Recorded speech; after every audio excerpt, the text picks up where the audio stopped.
Welcome to Compere's Ag Edge, brought to you by Compere Financial. In each episode, we break down complex agricultural economics, policy dynamics, and farm business topics into conversations that make sense for your operation. We're here to help you stay informed and confident about the trends and decisions affecting your agricultural business. I'm Megan Roberts, agricultural economist at Compere Financial, and we are here for our monthly DC update, this time with Perry Osnes, Vice President of Legislative Affairs, also for Compere. Perry? Megan, it's good to see you. And I have to say, you've got a much better background picture than I do. It reminds me it's June Dairy Month. Well, they can't see us because this is a podcast, but it is June Dairy Month. Perry is absolutely 100% correct. I love cows, and I do have a cow behind me in my office. So let's talk agriculture, because that's what we're here to chat about. We could talk more about cows if you'd like, but I think the thing that we want to start off with today is Farm Bill. Perry, tell us where we are in the process on the Senate side, because we now have moved past the House for now, at least. Yeah, a good analogy for the Farm Bill, at least the one we're currently in right now, is that this is a marathon, not a sprint.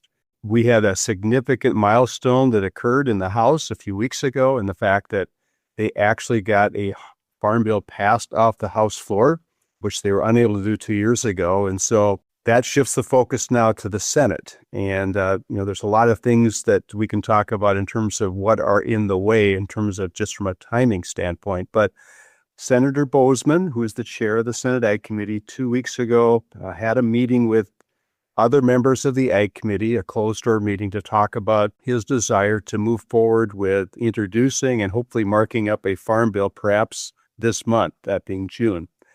And that is encouraging as well. So really where we are at today is that we're waiting and hoping that it's hopefully within days, if not weeks, of seeing actual text or at least a framework proposal from the chair of the Senate Ag Committee.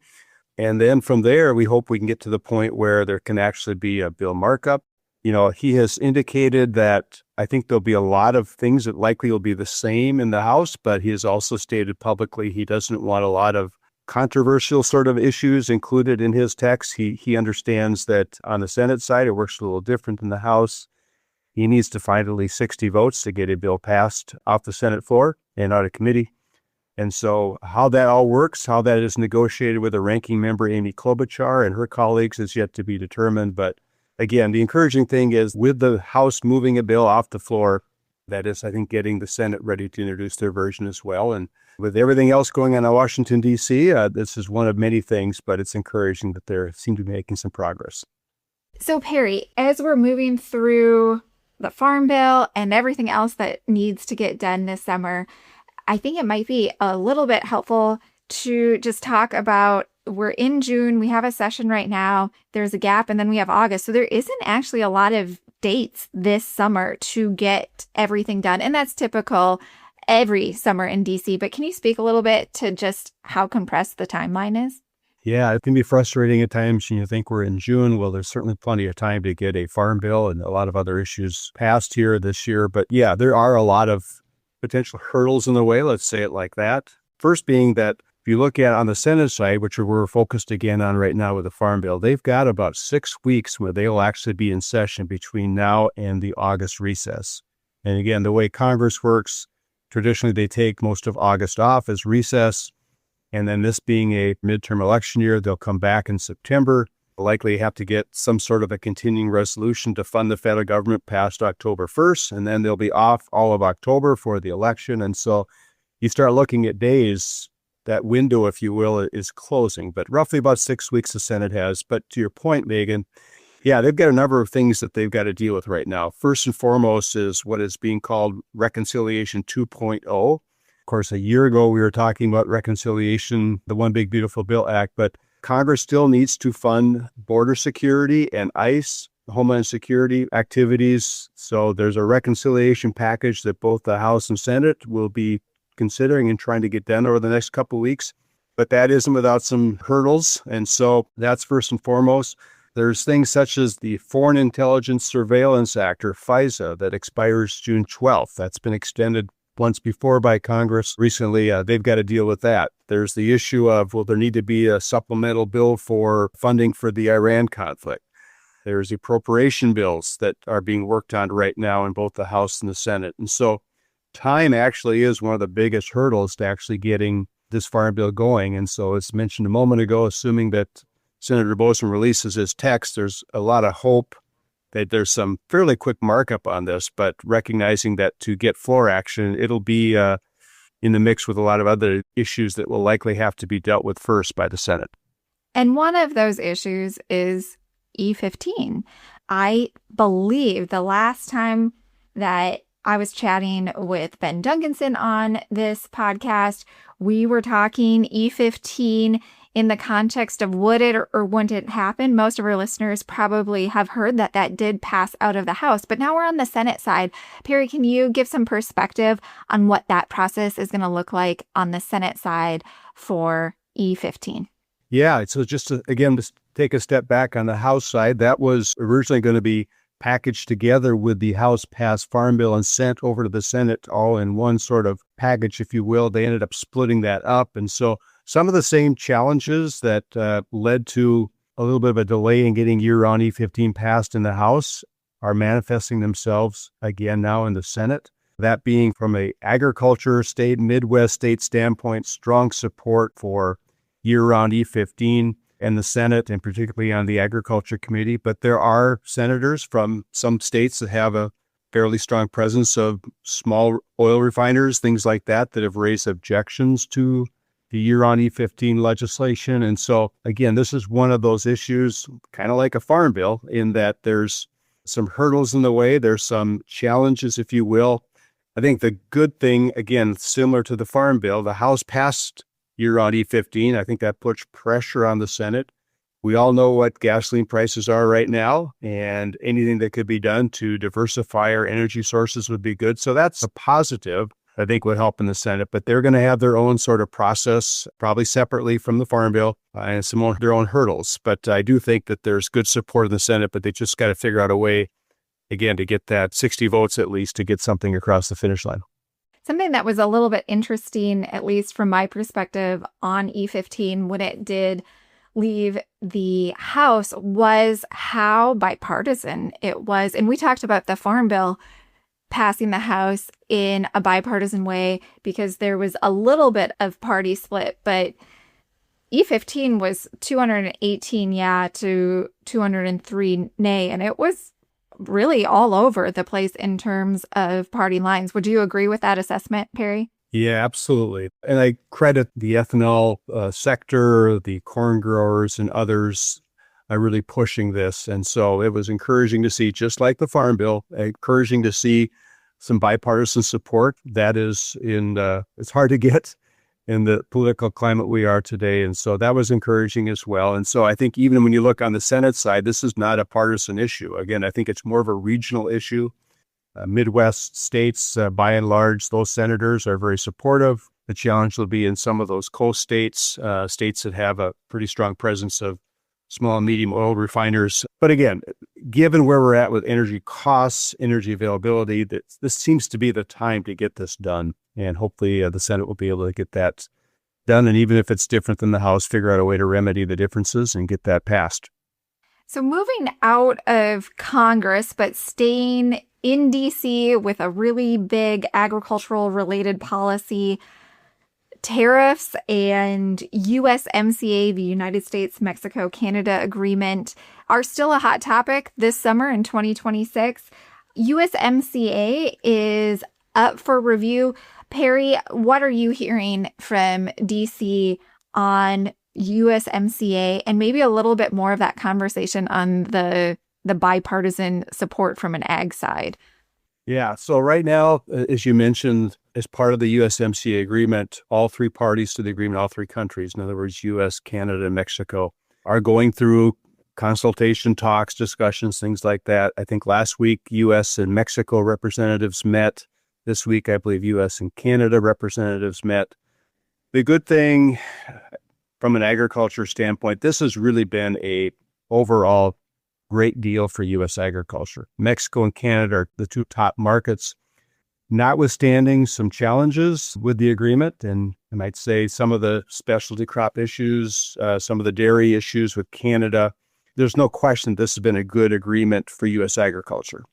And so it's encouraging to see the broader agriculture community, not just in the U.S., but I think in all three countries, have been communicating to their elected officials to, tweak around the edges. There's always improvements that can be made to any agreement, but let's not throw this issue out.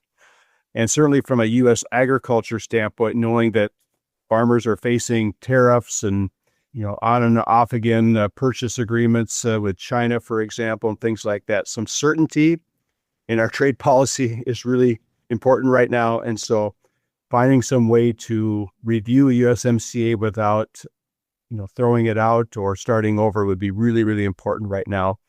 And I think by and large, U.S. agriculture has been communicating that to the Trump administration as well as to Congress. Yeah, when you think about our U.S. ag trade in 2025, Mexico very clearly in that top spot at $30.62 billion. They were still even up over 2024, just by a hair, even with some of the challenges with trade policy in 2025. Canada, $28.21 billion in 2025, just a hair down, which isn't that surprising, but still that 5-year average has been really high for both countries and certainly an important trade destination, really from many different angles, but not the least of which just geography. They are our closest neighbors. And especially for Midwest commodities, crops, livestock products, Minnesota, Illinois, Wisconsin, it's a big deal. Yeah. Those markets, whether it's pork or dairy or, corn, whatever, all very important markets. And they're close. They're our border friends. They're close by. And even when you're thinking about, we're both in Minnesota, Mexico doesn't seem that close by, but it is. And what are their top demanded products? Well, things that we grow an awful lot of up here in the upper Midwest. Corn number 1, pork number 2, dairy 3, soybeans 4. That feels a lot like our top agricultural products in this area. Absolutely. So another development on the tariff side, we don't always have recently the opportunity to talk about tariffs lowering, but we do have some updates on that side. One that is in writing and is something that is in a executive order is a cut to tariffs on ag equipment. This is really recent. So looking at, for some portions of ag equipment, a drop from 25 to 15% tariff on those imports. We also have some less detail, but at least the concept of some announcements about potential lowering of tariffs through the China discussion and deal that occurred in late May. So I think that one's a little bit more of, we need to wait and see what happens. But on the ag equipment one, that was announced on June 1st, and we're recording here today on June 2nd. So as we wrap up some of the DC side, anything that I didn't ask you, Perry, about tariffs or upcoming legislation? I think those are the big issues right now. Obviously, we live in a time where we all want certainty. Certainly, farmers want certainty.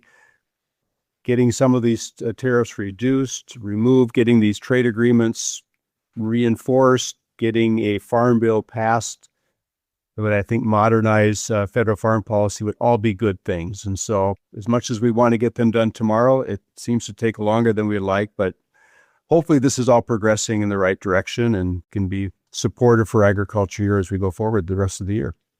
Yeah, another area where maybe there isn't full details or certainty is on the specialty crop side. We talk a lot about corn and soybeans and pork and dairy because of how important they are to the upper Midwest. But also we do have a lot of specialty crop, maybe not as much as California or Florida, but it is in our region as well. And I Just wanted to highlight the Assistance for Specialty Crop Farmer, or ASCF. I know we've talked about Farmer Bridge assistance payments here on this podcast before, and there was always the question mark about what was coming next for the specialty crop designation of that overall program. And we do have a little bit more details. Pretty recently announced 1.625 billion for specialty crops that were not already addressed in the Farmer Bridge Assistance Program. And Perry, I understand there might be a little more focus on specialty crop on the Senate side for the Farm Bill. Yeah, I think it's something to keep an eye on. I believe earlier this week, Senator Adam Schiff from California, who's on the Agriculture Committee, introduced 2 or 3 specialty crop-related bills to provide more direct assistance and provide more opportunities, particularly in disaster sort of situations, to help support specialty crop growers. And I think the timing of this is interesting in that, as we mentioned a moment ago, Senator Boasman is looking at introducing a farm bill text soon, hopefully marking up a bill soon. This might be one of those issues to watch in terms of ideas, legislation that he may want to include or may get amended onto to build support to get a bipartisan bill passed out of the Senate. So, yeah, I think there's a recognition that while Midwest crops and livestock generate a lot of revenue, are very important from a trade standpoint, there are other areas of agriculture that maybe don't always get the attention, but certainly some members of Congress, particularly on the Senate side now, as we look to the Farm Bill, are looking at perhaps bolstering support for specialty crop sectors as well. Yeah, and we talk a lot about the prices of those larger agricultural commodities like corn, pork, dairy, soybeans. In my job, at least, I'm sure you do as well, Perry, in your work, but on the specialty crop side as well, it's hard to make a blanket statement because there is so much variety and such a wide range of different products that are produced, but they have been facing some challenging prices as well. And that, I think, has driven some of this discussion. Correct. Yeah. And they've been impacted by some of the tariff issues as well. So challenge with there is, when we talk specialty crops, it's a very diverse sector, and trying to put something together to help support that sector can create some challenges, but certainly an important part of our overall ag economy. Absolutely. So one more focus on commodities and the ag side before we switch over into macroeconomics. Just wanted to highlight the May WASDE World Agricultural Supply and Demand Estimate on the corn and soybean side. There was some really nice market support that happened after that report came out. So we saw for old crop corn, 415 farm gate as the current projection. And then for new crop, May being the first time that we start seeing new crop prices included in the WASDE. USDA currently has $4.40 for corn. And then on the soybean side for old crop, $10.40. But the one that I don't know why I was as surprised, I don't think I should have been surprised, but soybeans new crop got me a little bit. They have $11.40 on the new crop 2026-2027 per bushel estimate for soybeans. And some of that really has to do with increases in domestic demand policy. There also is just a variety of overall supply and demand factors on the soybean side that when you look at it, it makes sense to have that $11.40. But I'll be honest, I was surprised. I don't think I was properly preparing for that number to be a buck higher. So with that, though, we certainly have seen through May, and hopefully this will be a nice transition here. I'm trying to find a way to move from ag to macroeconomics. With the increases with things like oil, we have had continued increases in inflation. I don't know if I did the transition well enough there, but that's going to be our move to macro. And when we look at April inflation, which just came out at the end of May, we see this translating over into the percentages. So the Federal Reserve is targeting 2%, and the personal consumption expenditures inflation measure is overall at 3.8%.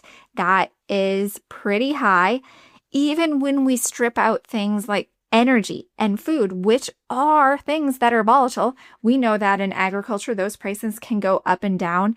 That is still at 3.3%. So we're seeing that inflation from the Iran conflict and just overall higher energy prices start to broaden out across categories.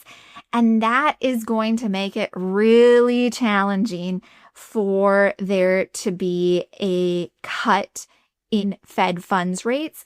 And we're seeing market interest rates digest that information just as we continue in that transition from April, May, now into June. It just doesn't look very likely that there will be a rate cut at the June Fed meeting. That is going to be the very first meeting for Kevin Warsh as the Fed chair and also the chair of the Federal Open Market Committee. He was fully sworn in his new position. I believe it was May 22nd. And then on June 16th and 17th will be that first Fed meeting. And if we go back 6 months ago, that was an expectation that when the new Fed chair began, this June meeting would be a cut, meaning down 25 basis points or 0.25% for the Fed funds target range. And that is just really unlikely. Anything is always possible. So I have to give myself that caveat, but it's really unlikely. And it's inflation that's driving that at this point. And so we can look at these consumer-based numbers like PCE inflation, or we can just even think about as agriculturalists, what are prices looking like for us? And you've probably noticed there are higher prices, and that's really spreading throughout the economy. So that's my macroeconomic update. I don't know, anything, Perry, from your side that you're hearing on the Fed transition just as you watch DC closely? Well, it was quite a journey for Mr. Warsh to get confirmed and in place. But yeah, we're living in interesting times, as we know. Agriculture is certainly feeling the brunt of higher input costs and things like that. So again, we keep talking about certainty in agriculture and our overall economy, and I'm not sure it's happening anytime soon, but we do the best we can to provide timely information out to listeners, and hopefully it's helpful for them as they make decisions along the way as well. Well, with that, I think it's a great place to end. Any final words, Perry? Have a great month, everyone. June is a fantastic month in the upper Midwest. Hopefully crops are growing and livestock is doing well. So just appreciate all that everybody does to help feed this country and provide economic opportunity. An excellent place to end. I concur with Perry. What a great month to be out and about. Corn is looking good in my neighborhood. The pigs are growing well. And as Perry mentioned at the beginning, this is June Dairy Month. So for all our dairy producers, thanks for what you do. And I guess everyone have an ice cream cone and think of a dairy farmer. There you go.